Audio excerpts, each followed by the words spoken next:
Bismillahirrahmanirrahim. Assalamualaikum warahmatullahi wabarakatuh. Alhamdulillah. Alhamdulillahi rabbil alamin.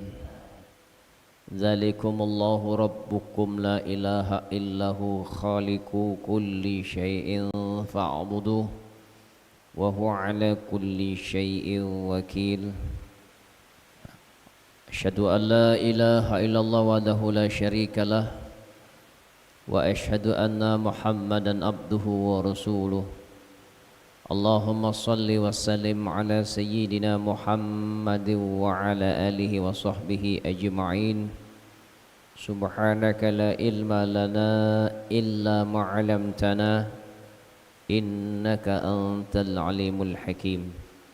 Rabbi shrah li sadri wa yassir li amri wahlul 'uqdatam min lisani yafqahu qawli. Rabbana zidna ilma warzuqna fahma. Amin ya rabbal alamin. Semoga Allah yang Maha Pengasih lagi Maha Penyayang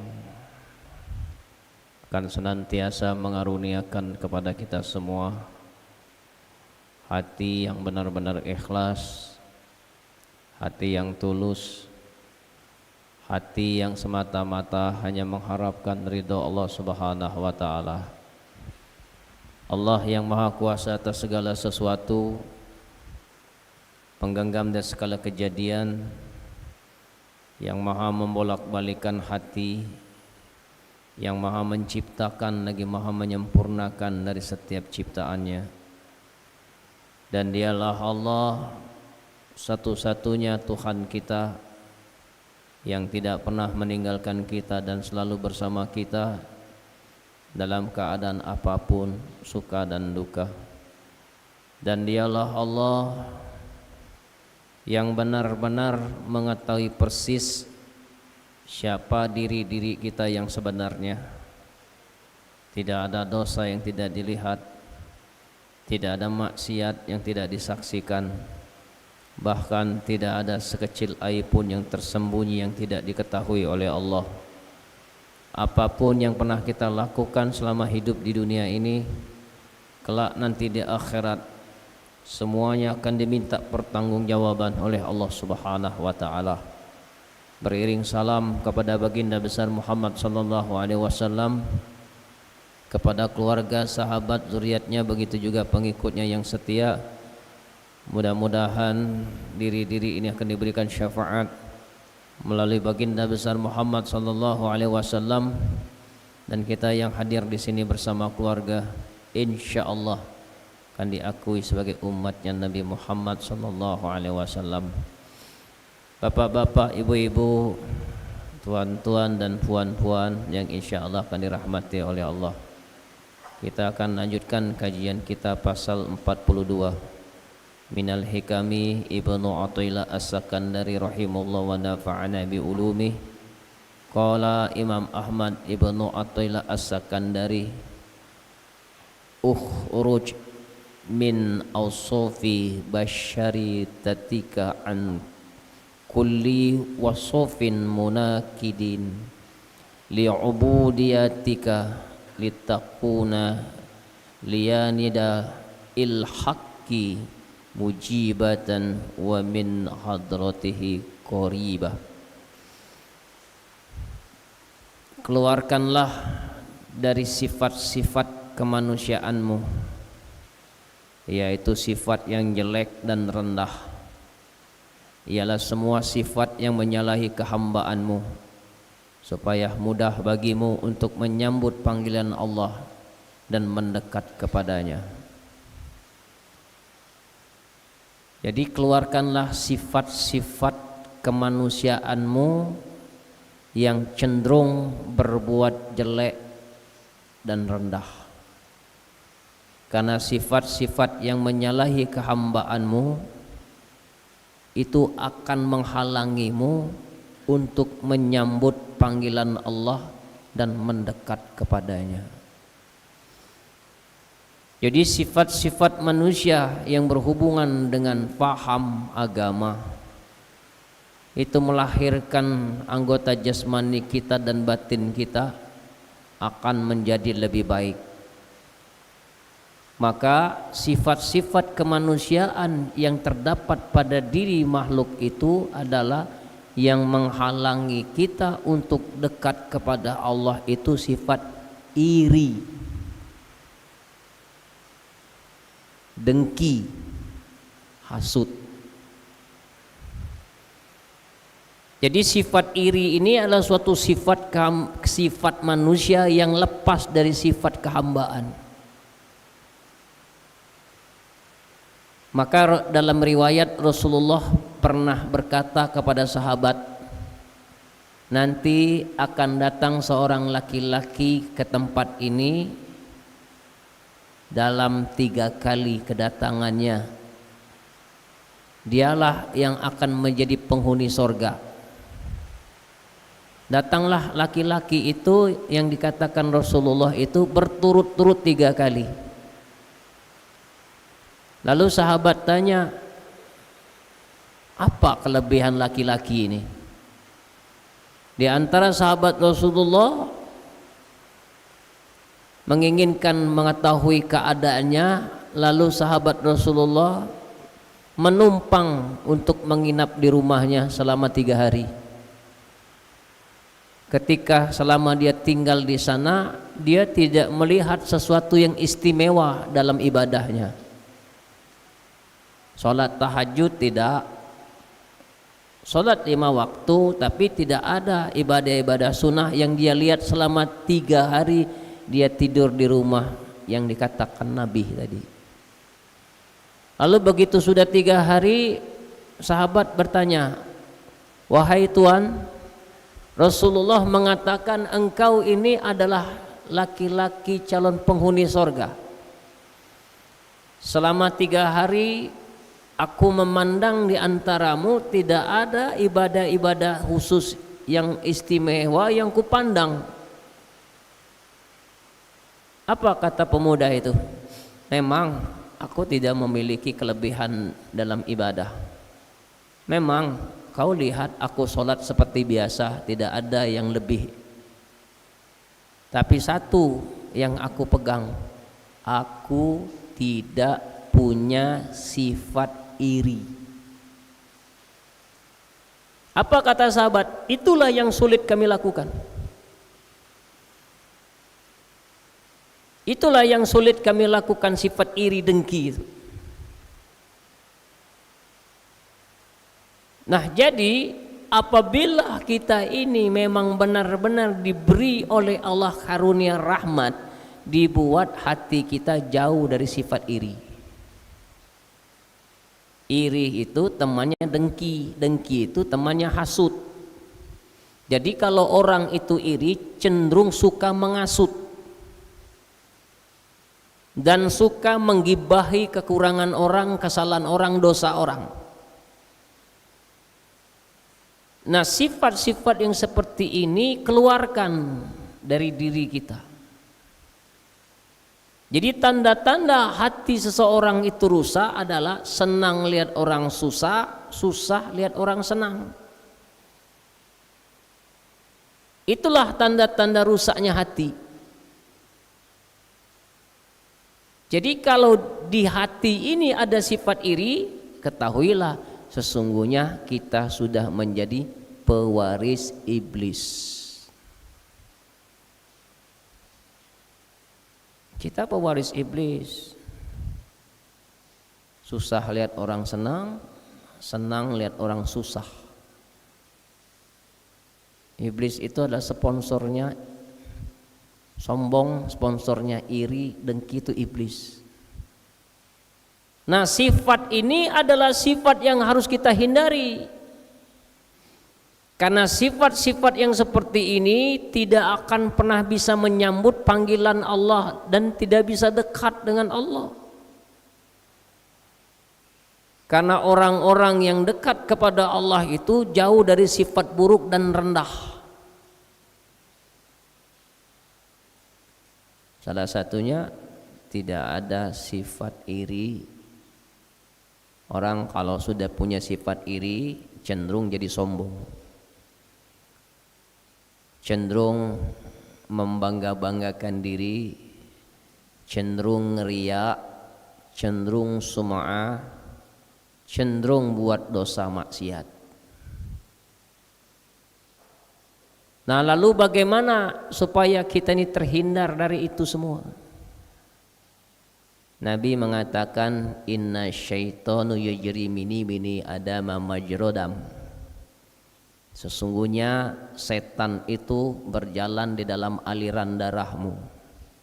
Fadaiku yajrihu bilju. Hambatlah perjalanan setan itu dengan lapar. Sebentar lagi kita puasa. Sebentar lagi kita akan memerangi diri kita. Sebentar lagi kita akan memerangi nafsu kita.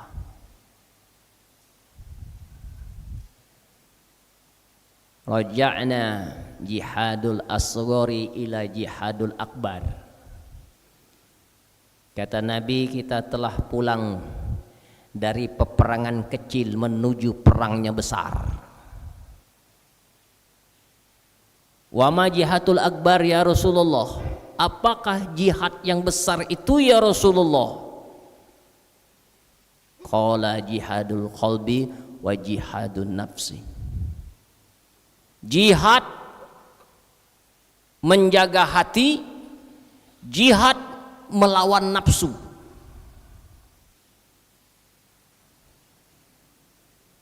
Jadi ketika nanti di bulan suci Ramadan itu menghilangkan sifat-sifat kemanusiaan yang buruk, menimbulkan sifat kehambaan. Apa sifat hamba itu? Doif, lemah. Kita nanti kalau puasa lemah kita. Nah, kita rasakan kedoifan kita tuh. Ini jangan lagi sombong, jangan lagi merasa gagah. Kita satu hari saja tak makan hampir mati dah. Jadi tidak ada lagi yang hebat, yang kuat itu tidak ada lagi. Nah, kita rasakan kedoifan kita ini. Bahwa memang sesungguhnya hamba ini, manusia ini memang lemah.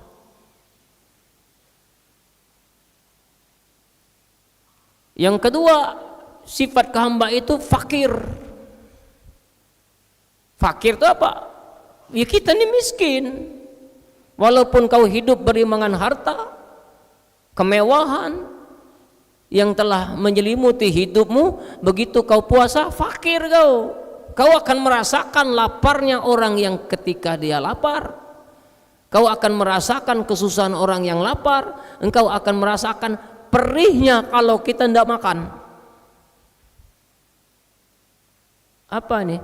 Menghilangkan sifat kemanusiaan, menimbulkan sifat kehambaan.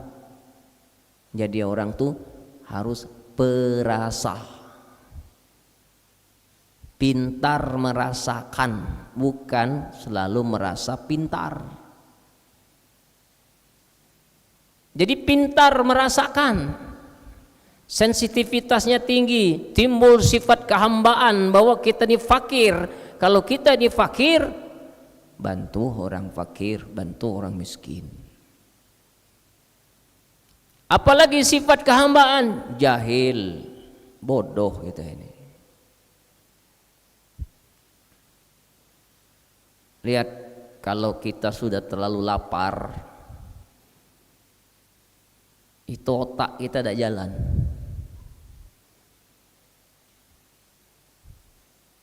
Maka mahasiswa itu kalau konsultasi dalam keadaan lapar, tidak nyambung. Maka disuruh makan dulu supaya perutnya kenyang, tidak lapar, tidak haus.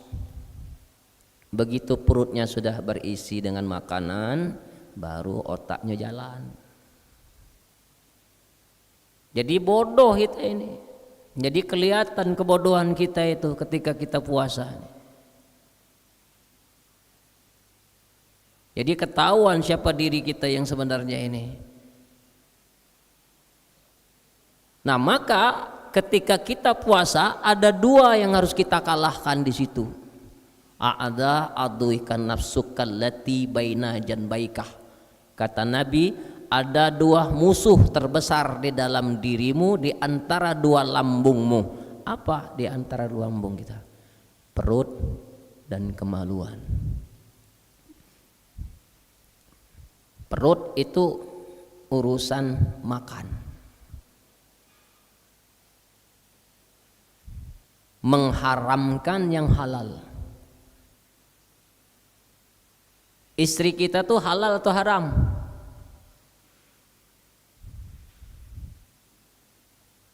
Bapak punya istri, istri kita tuh halal atau haram? Halal. Jadi haram di siang hari. Istri kita jadi haram, apalagi istri orang. Jadi istri kita saja jadi haram nih. Bayangkan, apalagi istri orang. Jadi jangan macam-macam.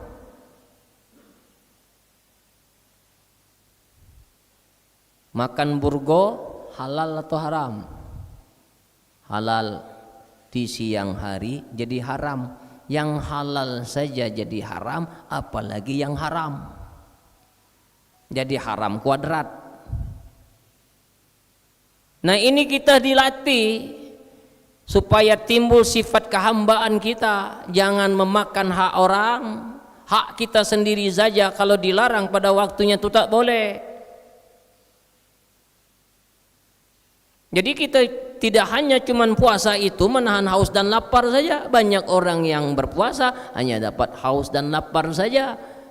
1 bulan dia bisa menjaga diri, 11 bulan bebas. Jadi makna puasa di sini bukan berarti kita akan diterima puasa kita di bulan suci Ramadan. Diterimanya puasa kita nanti di bulan suci Ramadan 11 bulan ke depan. Jadi kalau ditanya Ustadz, kira-kira amal ibadah puasaku diterima oleh Allah atau tidak? Nanti setelah Ramadan ini masih tidak kita melakukan aktivitas seperti di bulan suci Ramadan? Ketika Ramadan rajin baca Quran, nah lihat nanti setelah Ramadan masih rajin tidak baca Quran. Di bulan Ramadan sering hadir di majelis taklim, ketika Ramadan selesai masih tidak dia hadir di majelis taklim. Kalau itu saja yang kita lakukan hanya di bulan suci Ramadan, berarti Ramadan itu kita lakukan ibadah di dalamnya hanya sebatas ritual seremonial, tidak membekas di hati,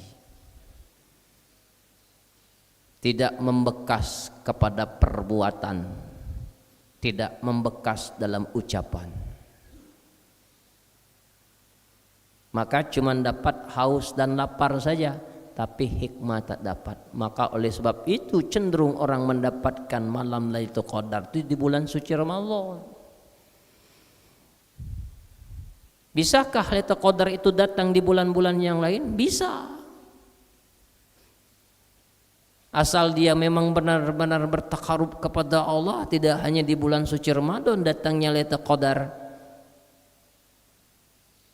Bagaimana kalau orang itu tak sampai umurnya di bulan suci Ramadan? Apakah rahmat karunia ampunan Allah itu hanya berbatas ketika di bulan suci Ramadan? Tidak, setiap saat pintu ampunan dibuka oleh Allah.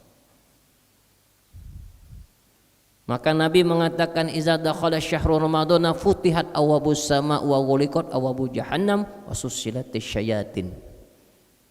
Apabila bulan suci Ramadan akan datang, Allah akan buka pintu langit, Allah tutup pintu neraka, setan dibelenggu. Nah, setan yang mana yang dibelenggu itu? Setan yang ada pada diri tubuh ini. Siapa setan itu hakikatnya? Sifat-sifat buruk, sifat-sifat rendah, sifat-sifat yang membawa mudarat, itu setan. Maka kita disuruh berlindung kepada Allah dari godaan syaitan. A'udzubillahi minasyaitonirrajim. Aku berlindung kepada Allah dari godaan syaitan yang terkutuk. Kita tidak bisa melihat zatnya setan, tapi kita bisa melihat sifat-sifat setan. Sesungguhnya siapa yang terkutuk itu? Siapa yang dimaksud dari godaan syaitan yang terkutuk itu? Siapa yang terkutuk? Setan atau yang tergoda setan? Yang terkutuk itu adalah yang tergoda setan, yang masuk dalam sifat-sifat setan, itulah orang yang terkutuk. Innahu lakum aduwwum mubin. Sesungguhnya setan itu adalah musuh yang nyata. Siapa yang nyata? Diri inilah yang jadi setan. Kita memang tidak pernah melihat setan, tapi kita sering jadi setan. Kita sering jadi setan, iri, dengki, hasut, gibahin orang, mencelah orang, riya. Itu sifat-sifat setan. Nah, maka pandang diri kita ini. Jangan suka lihat setan yang ada pada diri orang lain, tapi lihat setan yang ada pada diri ini. Tanda-tanda orang yang belum kenal dengan setannya sendiri, dia paling suka tahu dengan setan yang ada pada diri orang lain. Nah, itu tanda-tanda dia belum mengerti setan pada diri kita ini. Maka sebelum kita makrifat mengenal Allah itu, kenali dulu keburukan nafsu ini. Ma'rifatun nufusururihah. Kenali keburukan nafsu ini. Kenapa harus dikenali keburukan nafsu? Karena nafsu itu temannya setan. Jadi siapa yang nafsunya kuat, itu biasanya cenderung berteman dengan setan. Kenapa? Karena nafsu itu cenderung menyuruh berbuat keburukan. Nah, keburukan itulah yang disebut dengan setan. Inna nafsa la'amarutum bisu. Sesungguhnya setan itu cenderung menyuruh kita untuk berbuat keburukan. Itulah nafsu.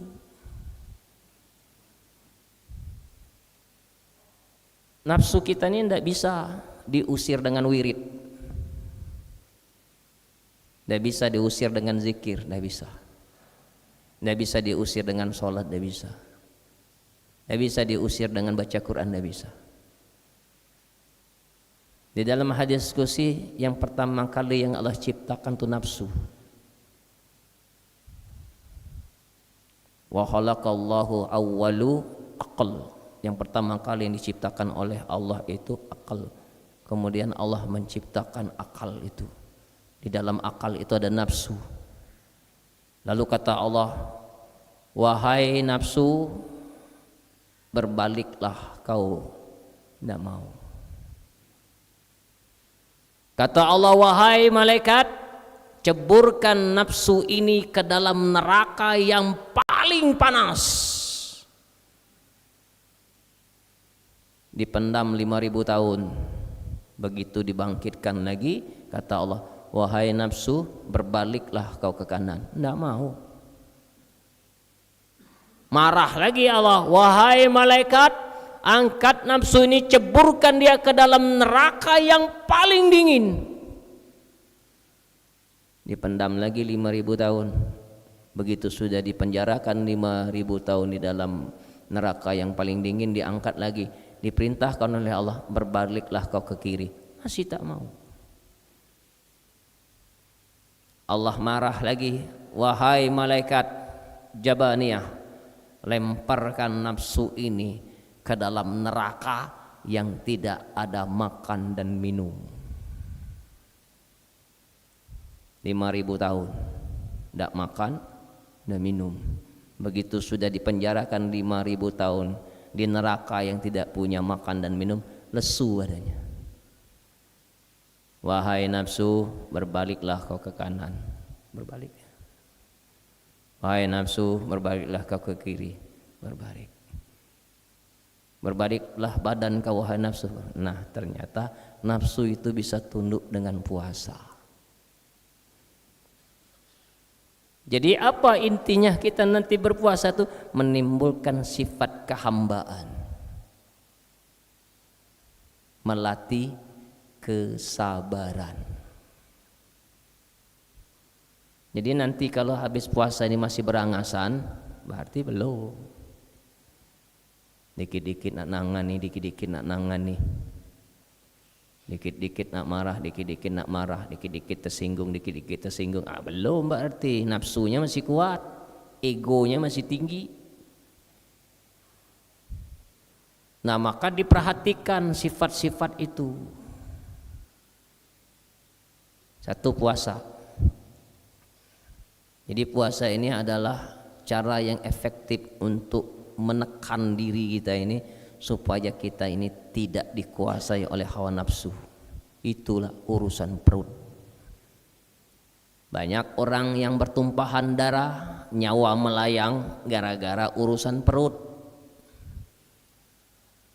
Dan doanya pun selalu urusan perut. Ya Allah, lapangkan hidupku ya Allah, murahkan rezekiku ya Allah, kayakan aku ya Allah, angkat derajatku ya Allah, majukan usahaku ya Allah. Nah, itulah doanya pun urusan perut. Jarang kita doa ya Allah ampuni dosa-dosaku ya Allah, banyak dosa. Jarang yang kita dengar ya Allah murahkan rezekiku ya Allah, banyakkan hartaku ya Allah, angkat derajatku ya Allah. Itu urusan perut. Bahkan ada orang yang mencari dunia itu dengan urusan akhirat. Maka kata Nabi, man talabad dunya bi amalil akhirah fala nasibahu lahu fil akhirah. Barang siapa yang mengejar dunia dengan urusan akhirat, maka tertolak semua amal akhiratnya. Kenapa Pak rajin sholat duha? Supaya ditambah rezekinya. Rezeki apa lagi yang kau pinta? Bini lah dinju, anak lah dinju, rumah lah dikasih, mobil lah dikasih, motor dikasih, cucung lah banyak. Nak minta apa lagi? Ada rezeki yang lebih besar daripada yang kau pinta, harta, pangkat, jabatan, kedudukan, kesenangan dunia ini. Apa? Nafas. Jadilah Pak kita biar tua masih bernapas, biar sakit-sakitan masih bernapas, walaupun napasnya sedikit, masih hidup. Alhamdulillah ya Allah, walaupun napasku cuma sedikit ya Allah. Allah, Allah, Allah, Allah, Allah sampai mati. Jadi jangan lagi minta yang macam-macam. Lisanmu sudah menyebut nama Allah itu sudah rezeki. Fabi ayyi ala'i rabbikuma tukazziban, nikmat apa lagi yang kau dustakan? Apa yang tidak Allah beri dalam hidup kita ini? Cobalah Bapak Ibu flashback, apa yang tidak diberi oleh semua diberi. Jangan lagi kita ibadah tuh nuntut, ya Allah lapangkan rezeki, ya Allah mudahkan usahaku, ya Allah tambah rezekiku. Jangan lagi Pak banyak nuntut Pak Ibu. Karena kenapa? Ibadah yang menuntut itu menandakan kita belum tahu diri.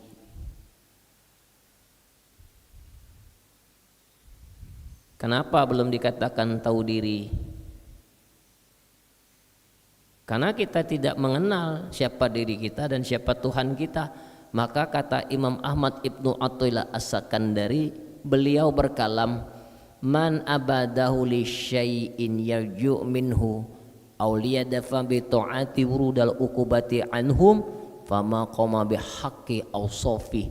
Barang siapa yang menyembah Allah, mengharapkan sesuatu atau menolak bahaya atas dirinya, fama qama bihaqqi awsafi, maka dia belum disebut menyembah.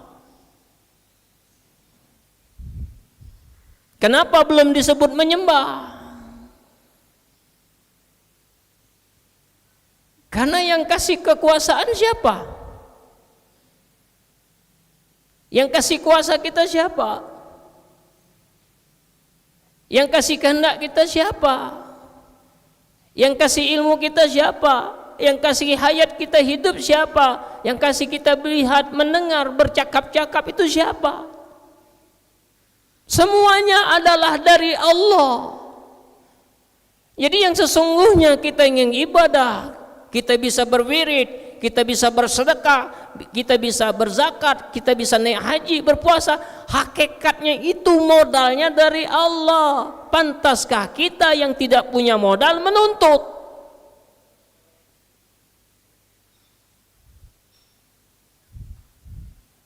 Maka di dalam surah Al-Kautsar Allah berfirman, inna a'tainakal kautsar,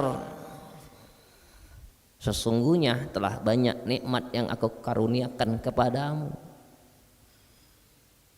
Nikmat apa lagi yang kau dustakan? Kata Allah, fasholli li rabbika wanhar, sembahlah Tuhanmu, salatlah kepada Tuhanmu, wanhar, berbagi.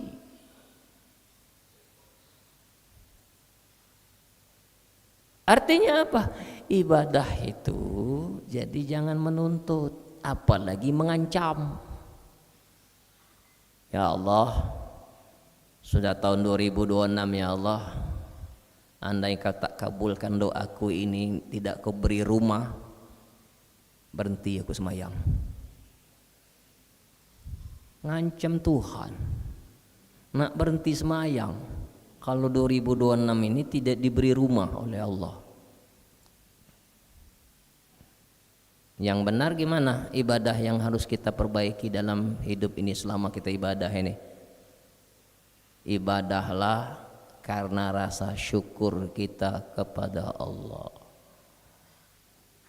Kenapa Pak rajin sholat duha? Tidak lagi jawab supaya ditambah rezeki. Jawaban yang benar, karena rasa syukurku kepada Allah. Kenapa Pak rajin banyak sedekah? Tanda syukurku kepada Allah. Kenapa Pak banyak wirid? Tanda syukurku kepada Allah. Nah, hati yang sudah mulai banyak syukur, yang jadi ahli syukur, apa janji Allah? La in syakartum la azidannakum wa la in kafartum inna azabi lasyadid. Barang siapa yang banyak syukur, Allah akan tambah nikmatmu.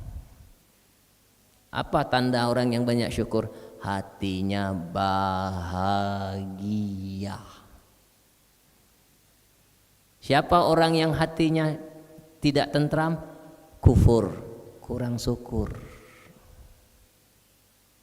Jadi bukan karena kita kurang rezeki, bukan karena tidak dapat rezeki, bukan karena kebutuhan tidak dicukupi, yang membuat kita menderita itu bukan kekurangannya. Yang membuat kita menderita itu apa? Kurang syukur. Kalau kita punya TV 20 inci, jangan bandingkan dengan TV 32 inci. Nampak lebih kecil TV kita. Tapi bandingkanlah TV kita dengan TV ukuran 14 in, maka TV kita nampak lebih besar. Jadi dalam urusan dunia pun jangan kau pandang ke atas, pandang ke bawah.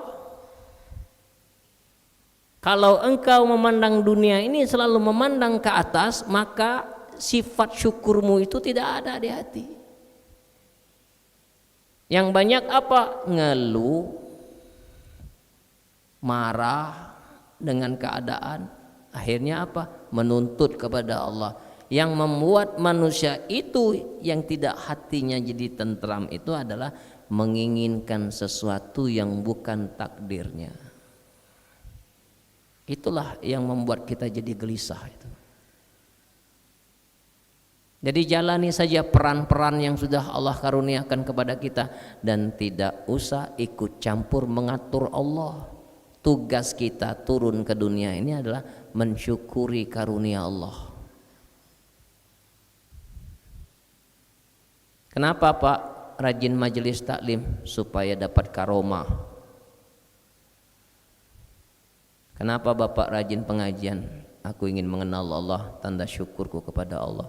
Biar aku makin kenal, biar solatku lebih khusyuk, ibadahku lebih khusyuk, lebih fokus. Nah itulah, itu yang benar. Kenapa? Ulama mengatakan awwaluddin ma'rifatullah, awal beragama itu mengenal Tuhan. Karena banyak orang nih yang solatnya rajin tapi tak dapat tenang. Kenapa? Tidak kenal siapa yang disembah, tidak kenal siapa yang disebut.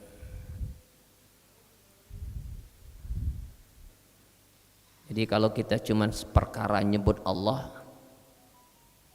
hewan pun bisa menyebut kata Allah itu, burung beo. Tapi apakah kita mengenal yang kita sebut itu Allah yang mana? Dalam pengertian apa engkau mengenal Allah yang sesungguhnya?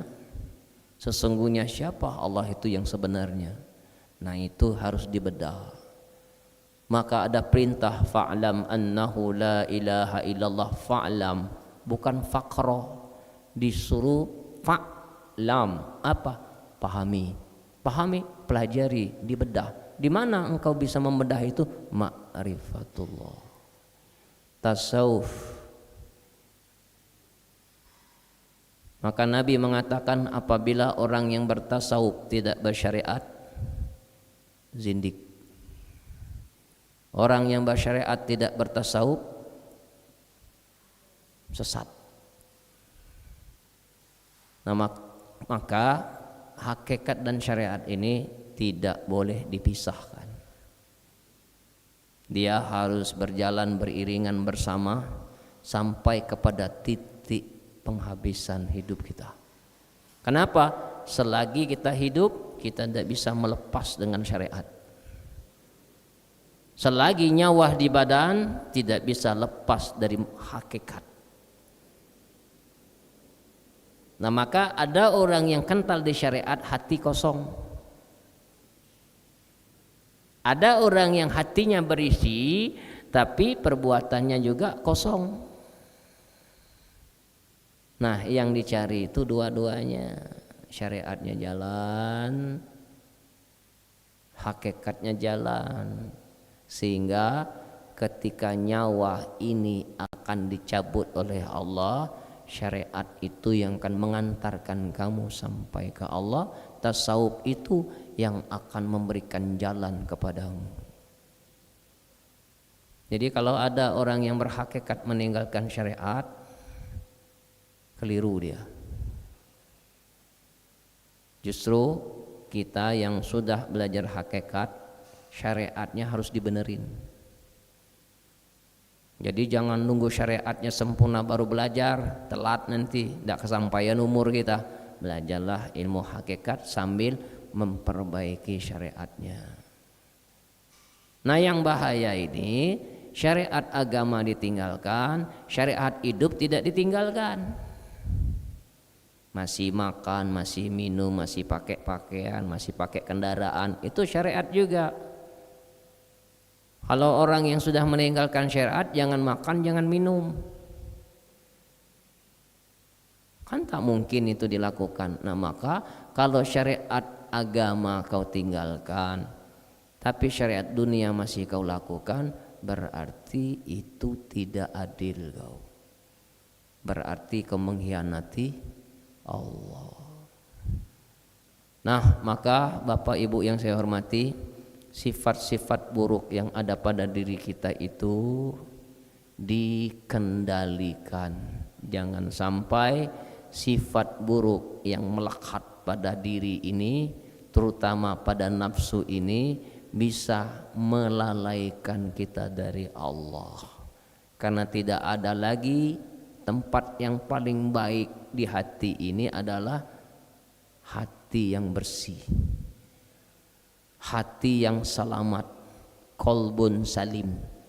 Hati yang selamat itu adalah hati yang tidak ada lagi di hati itu kecuali Allah. Hasbi rabbi ja'alallah ma fi qalbi ghairullah. Cukuplah Allah di hati, tidak ada yang berhak menempati hati itu kecuali Allah.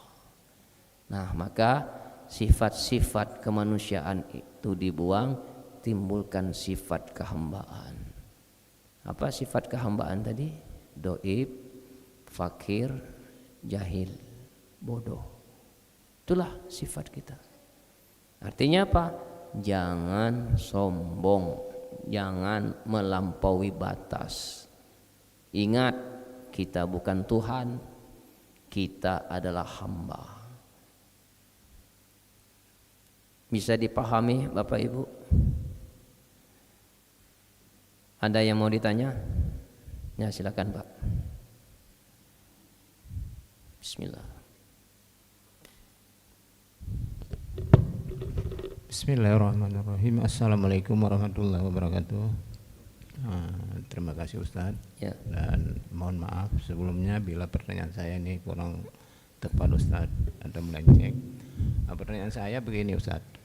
Nah, ini bagaimana kita memahami, ya? Nah, tadi kan ada kita tidak boleh menuntut Allah, pada Allah tidak boleh menuntut. Nah, di dalam satu sisi Allah sendiri menyuruh hambanya untuk meminta padanya. Nah, ini bagaimana cara kita memahami? Di satu sisi tidak boleh menuntut, di sisi lain Allah sendiri menyuruh kita untuk meminta padanya.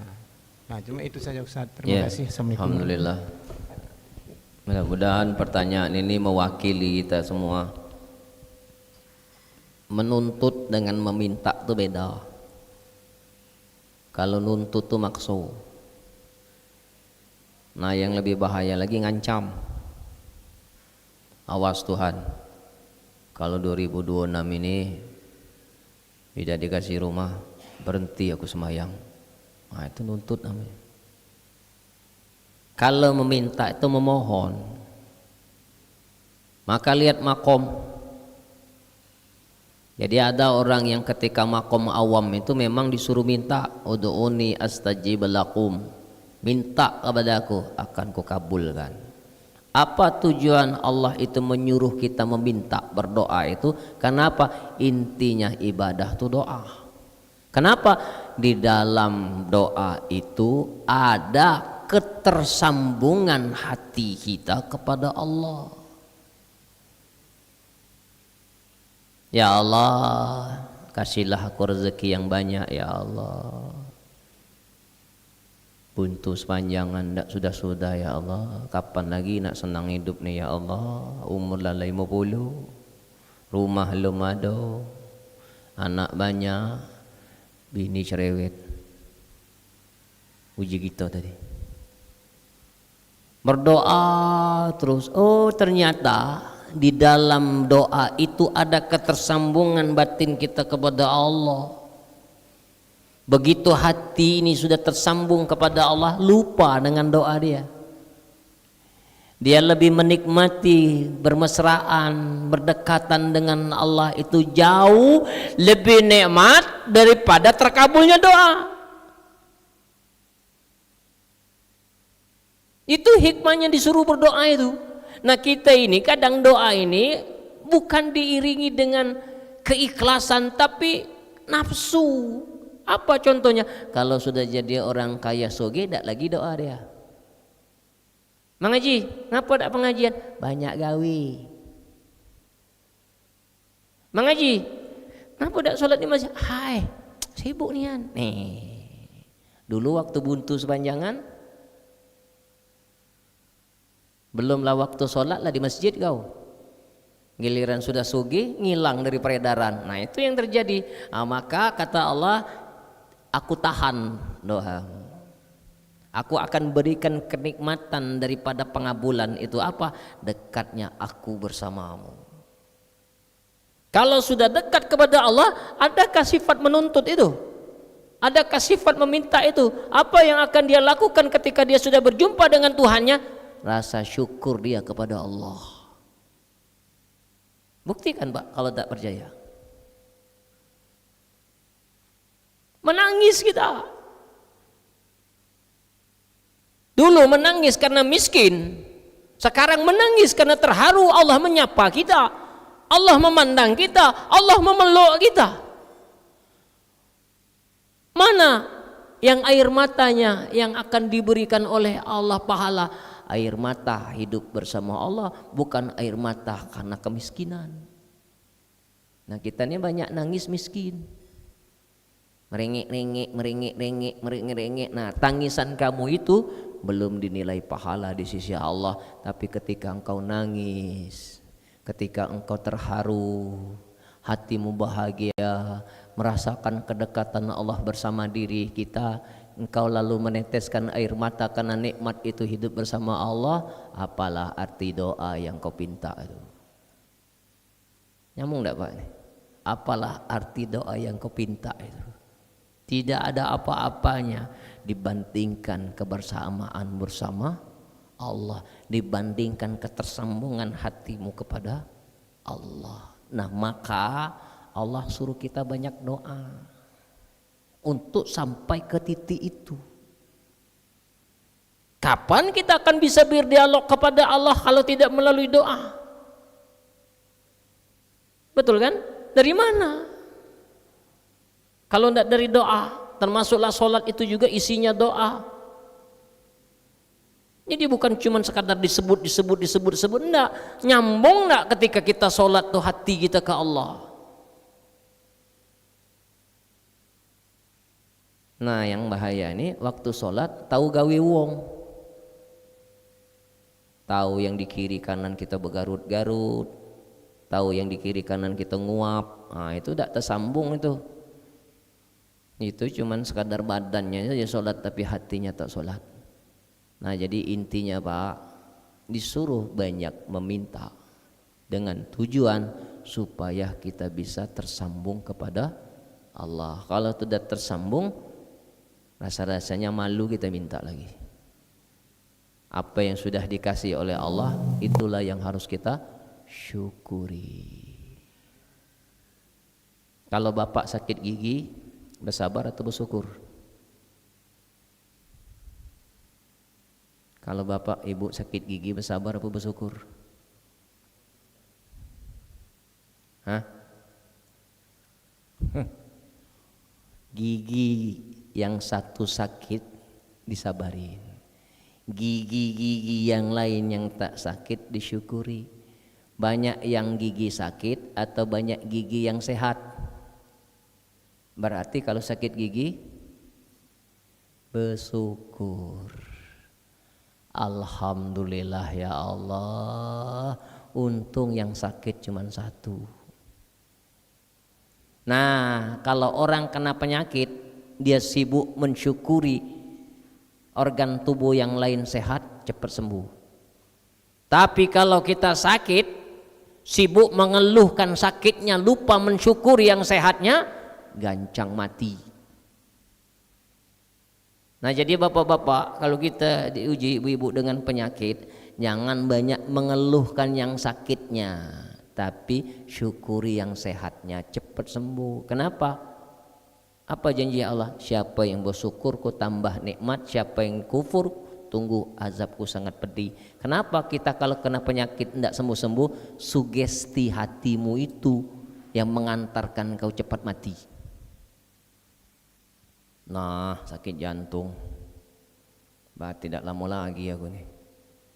Makan tak kenyang, tidur tak nyenyak, sama bini cuek, sama anak cuek, sama cucung cuek.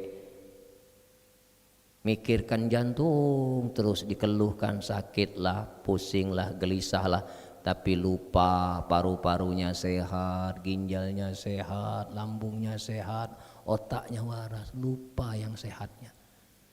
Jadi ini pesan saya, kalau sedang diuji dengan sakit, ikhtiar berobat, tapi syukuri yang sehat, insya Allah cepat sembuh.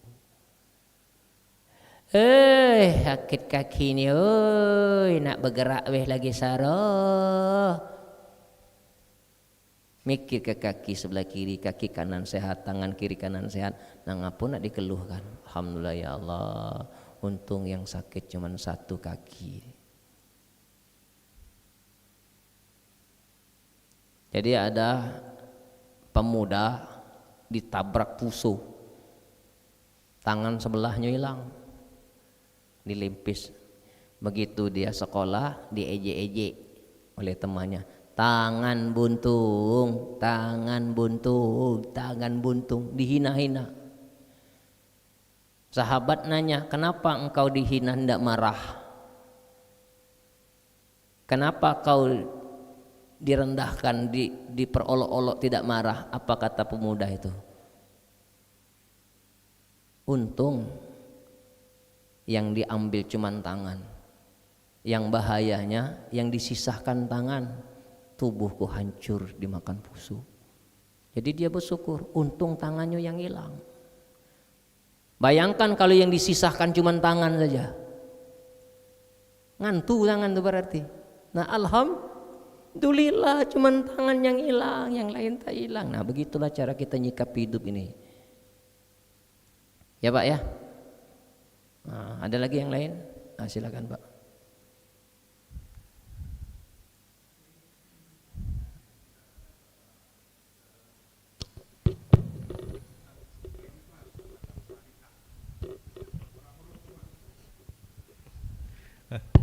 Tadi disampaikan bahwa dalam melaksanakan tasawuf itu kita juga melaksanakan syariat. Tapi ada beberapa cerita yang karena saya hanya dapat cerita saja, bahwa kalau kita sudah dekat dengan Allah, maka kadang-kadang ada orang yang sholat itu menghadapnya ke segala arah, Pak. Karena mereka merasa bahwa mereka itu sudah dekat dengan Allah, sehingga dalam sholat pun mereka kadang-kadang menghadap ke timur atau ke barat. Ini cerita Pak, saya sendiri belum pernah melihatnya juga di situ. Itu yang satu. Yang kedua, kalau kita kembalikan kepada Siti Jenar, bahwa syariah sholat itu kadang-kadang belum diikuti dengan rasa kita dekat dengan Allah. Jadi seakan-akan bahwa kita tuh melaksanakan syariat tetapi kita tidak mendekatkan dengan Allah. Nah, ini bagaimana menurut Pak Ustadz? Terima kasih. Ya. Jadi fa'innama tuwallu wa thamma wajhullah. Kemana kau memandang, di situ wajah Allah. Itu dalam pandangan hakikat. Nah, hakikat dengan syariat ini tidak bisa dibenturkan. Dalam pandang hakikat, ya betul, kemana kau memandang, di situ wajah Allah. Tapi dalam pandangan syariat tetap ada kiblatnya. Jadi dia harus pedang bermata dua. Satu dipandang dengan syariat, kedua dipandang dengan hakikat. Jadi kata ulama, dalam urusan agama itu jangan dicampur aduk. Kalau dicampur aduk akan rusak ceritanya. Jadi kalau kita yang tidak benar itu merasa dekat, yang hakikatnya kita jauh, kita dekat, Allah tetap dekat. Wa nahnu aqrabu ilaihi min hablil warid. Sesungguhnya kami ini lebih dekat daripada urat lehermu. Mau kita dekat, mau tidak dekat, Allah tetap dekat. Nah ini yang harus kita pegang dulu. Jadi ada lagu Bimbo aku dekat, engkau dekat, aku jauh, engkau jauh. Enggak, Tuhan tidak bergantung dengan kita, tapi kitalah yang bergantung kepada Allah. Nah, jadi pemahaman-pemahaman seperti itu urusan dia. Yang penting pemahaman kita dalam tasawuf tidak meninggalkan syariat. Coba Bapak kalau sudah belajar tasawuf, libur ndak usah sholat sebulan. Apa yang Bapak rasakan kalau sebulan ndak semayang? Coba. Nak ngetes ndak usah sebulan, lamuigo seminggu subuh ndak usah sholat, zuhur ndak usah sholat, asar ndak usah sholat, maghrib ndak usah sholat, isya ndak usah sholat. Nah, kau rasakan apa yang terjadi pada diri ini? Siapa yang menuntut dalam diri kita ini? Tubuh ini menuntut, syariat ini menuntut. Engkau akan merasa gelisah dan merasa berdosa. Kenapa? Karena itu perintah. Perintah siapa? Perintah Allah. Ittaqillah. Patuhlah kepada Allah. Jadi yang Tuhan itu siapa? Kita atau Allah? Yang Tuhan kita itu Allah, bukan kita. Jadi jangan ngatur Tuhan. Apa yang sudah diberi oleh Allah jangan diingkari. Syariat jalan, tasawuf jalan. Nah, banyak yang kita lihat ada orang yang tasawufnya jalan, syariat ditinggalkan. Tidak sholat Pak? Sudah aku sholat. Kapan sholatnya? Iling. Dalam pandangan hakikat memang benar, tapi dalam pandangan syariat sesat ya. Kenapa? Tidak memberikan contoh yang baik. Yai, ngapu dak sholat? Iling. Meloklah anak cucung gitu tadi. Kapan ditanya, ngapu kau dak sholat? Kata yai aku, iling. 7 turunan ndak semayang galau. Karena kita punya pemahaman yang keliru, tidak salah, keliru dalam memakai ilmu itu. Nah, itu yang pertama Pak, masalah menghadap tadi. Nah, yang kedua, Syekh Siti Jenar. Syekh Siti Jenar itu makomnya wali. Wali Allah. Kita nih wali murid. Nah, jangan coba-coba kau pakai makomnya wali Allah, kau pakai ke wali murid. Tak nyambung. Dia itu badannya memang tak sholat, tapi hatinya tersambung terus kepada Allah. Setiap perkataan yang keluar dari mulutnya kalam. Nah, kita belum sampai ke makom itu. Bahkan dia mengaku, aku adalah Allah. Bukan mengaku, dimabukkan oleh Allah sehingga lisannya terucap annal haq, aku adalah Allah. Bukan diri tubuh ini Allah tuh, tapi yang maha zat itu menitipkan perkataan itu kepada Syekh Siti Jenar. Nah, itu sudah makrifat. Nah, hakikat makrifat dalam pandangan kita sekarang tidak boleh meninggalkan syariat. Bagaimana orang akan yakin dengan perkataan kita kalau kita beda semayang? Bapak percaya tak sama saya? Ngajarkan ilmu tasawuf tapi saya tidak sholat. Bapak, ibu yakin tak sama saya? Hah? Ustaz itu ngajari tasawuf semayang tidak. Tidak ada yang percaya. Karena syariat itu adalah risalah syiar yang harus kita tunjukkan, yang harus kita tampilkan. Kenapa? Karena tidak semua orang itu paham. Maka buat mereka paham dulu dengan syariatnya. Nanti ketika engkau sudah berada pada satu titik, kau tidak butuh itu lagi, tidak butuh lagi, tidak dibutuhkan oleh tubuh rohania kita lagi. Kenapa? Karena engkau telah menghadirkan Allah dalam dirimu setiap saat. Bukan setiap sholat, setiap saat. Itulah yang disebut dengan as-sholatud daim, sholat daim. Nah itu Pak D. Jadi intinya tetap kita berjalan sesuai dengan aturan hukum. Tidak boleh keluar dari hukum. Apabila kita keluar dari hukum, zindik.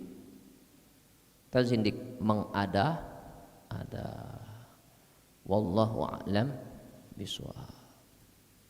Ada lagi?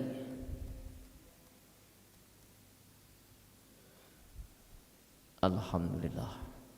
Mudah-mudahan kajian pagi hari ini diberikan oleh Allah keberkahan, dan yang paling terpenting itu adalah bisa mengamalkan dalam kehidupan kita sehari-hari. Allahumma shalli ala sayyidina Muhammad wa ashghili zalimin bizalimin. Allahumma salli ala sayyidina Muhammad wa ashghili zalimin bizalimin wa akhrijna min bainihim salimin wa ala alihi wa sahbihi ajma'in. Ya Allah, ya Tuhan kami yang maha pengasih lagi maha penyayang, telah Engkau saksikan semua apa yang kami lakukan pada pagi hari ini. Tidak ada kata-kata yang tidak Engkau dengar. Tidak ada lintasan hati kami yang paling dalam yang tidak Engkau simak. Tidak ada gerak-gerik dan perbuatan kami yang tidak Engkau saksikan. Malu rasanya di hadapan-Mu. Tubuh yang Engkau titipkan ini kami lumuri dengan maksiat. Kami lumuri dengan aib. Kami lumuri dengan dosa. Engkau tahu sekelam apapun masa lalu kami.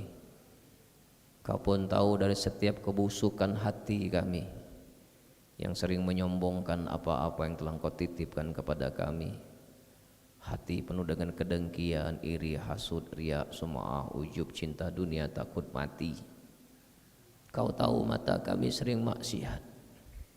Kau tahu telinga kami penuh dosa. Dan Kau pun tahu orang-orang yang pernah terluka karena lisan ini. Ya Allah, karuniakanlah kepada kami semua ampunan-Mu. Allahumma inna nas'aluka taubatan nasuha ya Allah, wa taubatan qablal maut, wa rahmatan 'indal maut, wa maghfiratan ba'dal maut. Allahumma hawin 'alaina fi saqaratil maut wa najatan minan nari wa ahwan dan hisab. Allahumma fir lana dzunubana wa liwalidina warhamhum kama rabbuna shighara. Wal muslimina wal muslimat wal mu'minina wal mu'minat al ahya'i wal amwat innaka ala kulli syai'in qadir. Ya Allah, sampai kapanpun kami tidak akan pernah berhenti mendoakan ibu bapa yang telah membesarkan kami dengan darah keringat mereka, membanting tulang pagi dan petang demi kami. Bahkan ada orang tua yang mendekati neraka hanya berjuang untuk menafkahi kami. Angkat derajat ibu bapak yang selalu direndahkan ya Rabb. Muliakan yang selalu dihina. Bahagiakan yang selalu dilundung kesusahan. Bayarkan orang tua yang dihimpit hutang piutang. Sembuhkan orang tua yang saat ini sedang terbaring sakit ya Rabb. Engkau yang maha tahu sisa umur mereka. Andai Engkau wafatkan mereka, wafatkan dalam keadaan husnul khotimah. Ketika hatinya telah memaafkan kami, ketika hatinya telah ridho kepada kami. Ampuni kami ya Rabb yang sering meremukkan perasaan ibu bapa. Ampuni kami ya Rabb yang sering mencoreng aib di wajah ibu bapa. Ampuni kami ya Rabb yang sering mengecewakan ibu bapa. Ya Allah, ya Tuhan kami, golongkan kami menjadi anak yang soleh dan soleha. Golongkan kami menjadi anak yang tahu balas budi. Golongkan kami menjadi anak yang berbakti kepada ibu bapa. Ya Allah, pertemukan kami nanti di akhirat bersama orang-orang yang kami cintai. Pertemukan kami nanti di akhirat bersama orang-orang yang kau cintai. Ya Allah, ya Tuhan kami, selamatkan hamba-hambamu yang telah berbuat baik kepada kami, yang secara terang-terangan atau mungkin secara sembunyi-sembunyi. Balaskan kebaikan mereka dengan balasan yang sempurna. Ya Allah, ya Tuhan kami, selamatkan hamba-hambamu kaum muslimin yang pernah kami sakiti. Buatlah hatinya ridha dan mau memaafkan kami. Selamatkan kaum muslimin yang selama ini pernah menyakiti kami. Golongkan kami menjadi orang yang pemaaf, yang tulus. Ya Allah, ya Tuhan kami, berkahi majelis kami ya Allah. Lembutkan hati kami yang masih keras membatu. Cahayai hati kami yang masih gelap gulita. Beri petunjuk kepada hati kami yang masih tersesat. Ya Allah, lindungilah kami dari niat yang salah. Lindungilah kami dari ilmu-ilmu yang salah, dan lindungilah kami dari amal-amal yang salah. Ya Allah, jangan kau jadikan dunia ini menipu kami, memperbudak kami dan menyilaukan mata hati kami. Jadikanlah hari-hari kami menjadi hari-hari yang tidak pernah bisa melupakanmu walau sesaat. Jadikanlah hari-hari kami menjadi hari-hari yang indah hidup bersamamu. Bimbing kami ya Rabb, tuntunlah kami. Tunjukkan kami jalan yang benar, jalan yang kau ridhoi, bukan jalan yang kau murkai. Ya Allah, karuniakan kepada kami anak yang soleh dan soleha. Jangan kau karuniakan kepada kami anak yang durhaka sekecil apapun. Lindungi anak dan keturunan kami dari perilaku haram. Lindungi anak dan keturunan kami dari barang-barang haram. Lindungilah anak dan keturunan kami dari fitnah zaman, fitnah dunia, fitnah kubur, dan fitnah akhirat. Allahumma barik lana fi sya'bana wa balina Ramadan. Allahumma barik lana fi sya'bana wa balina Ramadan. Ya Allah, berkahilah kami di bulan Sya'ban bersama keluarga, dan pertemukan kami nanti di bulan suci Ramadan bersama keluarga yang kami cintai dalam keadaan sehat wal afiyah. Rabbana atina fid dunya hasanah وفي الآخرة حسنة وقنا عذاب النار صلى الله على سيدنا محمد النبي الأمي وعلى آله وصحبه وسلم الذي دعوهم فيها سبحانك اللهم وتحياتهم فيها السلام وآخر دعواهم الحمد لله رب العالمين تقبل الله منا ومنكم تقبل يا كريم.